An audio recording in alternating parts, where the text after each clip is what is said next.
வாங்கோ நேயர்களே, இன்றைக்கி கின்வா ஃப்ளோர் வச்சு டேப்லா எப்படி பண்ணுறதுன்னு காட்டி கொடுக்குறேன். ரொம்ப ஹெல்த்தியான பிரேக்ஃபாஸ்ட்டு.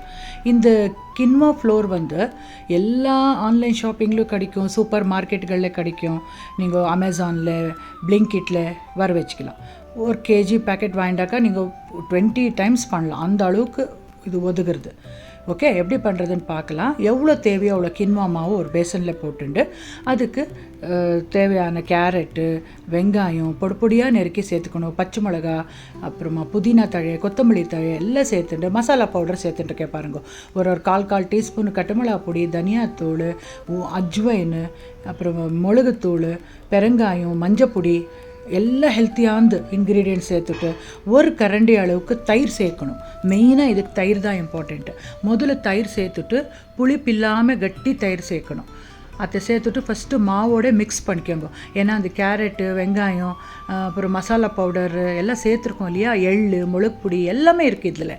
இதுக்கு தொட்டுக்கிறதுக்கு ஒன்றும் தேவையில்லை. வேணும்னா நீங்கள் தேங்காய் சட்னி வச்சு சாப்பிட்லாம். இந்த மாதிரி ஃபஸ்ட்டு தயிரில் மிக்ஸ் பண்ணிவிட்டு அப்புறம் தண்ணி தொளித்து மிக்ஸ் பண்ணிக்கோங்க. அந்த புல் தண்ணி தொளித்து மிக்ஸ் பண்ணுறதுக்கு முன்னே 1 கரண்டி அளவுக்கு எண்ணெய் ஊற்றி, சின்ன கரண்டி, நிறையா இல்லை, இந்த தொகையிலெல்லாம் சாதிக்கிறவங்க பாருங்க, அந்த கரண்டியில் எண்ணெய் ஊற்றிட்டு நல்லா தண்ணியை தொளிச்சுட்டு சப்பாத்தி மாவு பதத்துக்கு பிசைஞ்சு வச்சுக்கோங்க. இது ட்ரை ஆகக்கூடாதுன்ட்டு மேலே 1 டீஸ்பூன் ஆயில் விட்டு இன்னொரு வாட்டி நல்லா கலந்து நல்லா உருண்டையாக பண்ணி ரெடி பண்ணி வச்சுக்கோங்க. இப்போது உங்களுக்கு எந்த சைஸில் நீங்கள் தட்ட போகிறீங்களோ ரொட்டி, அந்த சைஸுக்கு உருண்டை பண்ணி ரெடி பண்ணி வச்சுக்கோங்க. இந்த மாதிரி பார்ச்மெண்ட் பேப்பர் கூட கிடைக்கும் ஆன்லைனில், இல்லை ரொட்டி பேப்பர்னு கிடைக்கும். ஒப்பட்டுன்னு பண்ணுற பாருங்க அந்த பேப்பர், அந்த பேப்பரில் கூட நீங்கள் பார்ச்மெண்ட் பேப்பர் பெட்ரு.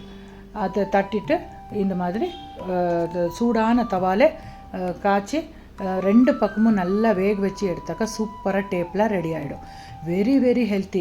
எவ்வளோ உடம்புக்கு நல்லது, சத்தானது இது. புதினா தழை, மல்லித்தழை, கருவேப்பிலை, அஜ்வைன் எல்லாம் என்ன தான் இல்லை, இதில் அத்தனை போட்டிருக்கோம். ரொம்ப நல்லா இருக்கும். கண்டிப்பாக சாயங்காலம் ஈவினிங் ஸ்நாக்ஸாகவும் பண்ணி கொடுக்கலாம், பிரேக்ஃபாஸ்ட் பண்ணி கொடுக்கலாம், லஞ்ச் பாக்ஸுக்கு நீங்கள் அனுப்பலாம்.